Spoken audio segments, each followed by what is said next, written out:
So have you guys since yesterday figured out exactly why Iranian drones being used in Ukraine is by Russia in Ukraine is different than Iranian drones being used by Iranian proxies in Yemen or in Syria or in, or, or Iranian drones being used in Ethiopia?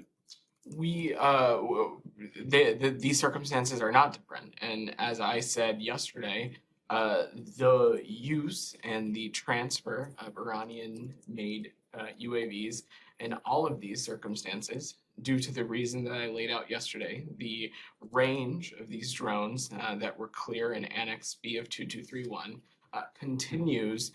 Would have made them a violation then, as they are a violation now. Okay, well, why then was there not an outcry before? Or are you suggesting that there was an outcry and people like us just didn't pay attention to it? We have had, both now and then, have a number of tools at our disposal to hold Iranian activities, its destabilizing and malign activities in the region, especially their support of the Houthis. We have a number of tools to hold them accountable. As it relates to the situation in Yemen, we have been committed to countering the flow of Iranian lethal aid to Yemen. In January of 2022, as I said yesterday, the UN Security Council's Yemen panel of experts highlighted the US Navy seizures of a number of lethal Iranian assets. We've also spoke yesterday about the panel of experts and their investigative work into the use of these drones in Yemen. So the use of these drones was problematic and a violation then. It is now. I don't have anything to offer on actions. We engage with our partners as it relates to Iran's malign and destabilizing activities. We are doing it in this case in supporting our Ukrainian partners. We spoke about the transfer of these drones back over the summer, and we've done it with our partners in the Gulf as it relates to the destabilizing activities from the Houthis. There are a number of tools and a number of sanctions and a number of designations at our disposal. And as it relates to Yemen, there were a number of other violations that this would have fallen under, not just 2231. So this is something we're continuing to be mindful of.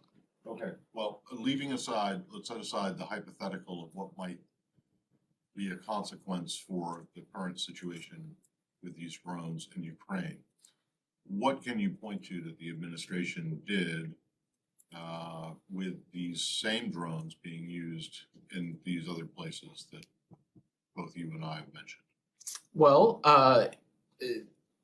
in the case of the transfers to the Houthis, these transfers violated the targeted arms embargo under Resolution 2264. Also, over the past 12 months, the UN Security Council Sanctions Committee, under Resolution 2140, sanctioned 6 individuals for the violation of targeted arms embargo and other actions that threaten peace and stability in Yemen. And as I said, we're working closely with the UN Sanctions Committee on its panel of experts to facilitate their ongoing investigation of prior attacks in and from Yemen using these types of UAVs. As I said, we have a number of tools at our disposal as it relates to Iran's malign activities. Okay. In this case, as you asked on Monday, we are clear that we view this, along with our British and French allies, as a violation of 2231. This would have been a violation of 2231 in the past as well. But that is not the only tool at our disposal. Right, but you didn't call it a violation of 2231 in the past, right? Well, did you ask? Well, we're talking about this, Matt, because you raised this on Monday. It's up to me or someone else to ask if you. I don't have any specific, anything to offer as it relates to you this mentioned reasoning. Yemen, but there's been no, but as it relates to Ethiopia, which you talked about yesterday, there hasn't been anything done, correct? Or has there? Raised this. Well, raising it is one thing, but I mean, actually doing something about it. We have raised this. We raised the transfer of these types of UAVs in the case of Ethiopia as well. I don't have any actions to preview. Okay. We don't have. Well, not a preview. I'm not looking into the future. I want to go to the past because it's just curious to a lot of people why this all of a sudden now is a big violation of 2231, when you didn't call it out as such before. And I mean, you just said that you didn't. You just said you used there was a violation of a different resolution. But It in would have terms been a of violation of Ethiopia, 2231 then too. but yeah, you never called it that. But anyway, so there was nothing done in terms of action on the drones being used in Ethiopia, and nothing in Syria, and in Yemen, the response was sanctions on 6 entities. Is that 6 individuals. individuals? Yeah. Is that so? I'm correct in That look, Matt, I think that this is what we did. Correct. 6 on in terms of Yemen, sanctions on 6 individuals. Nothing on no action on Ethiopia. No action Syria.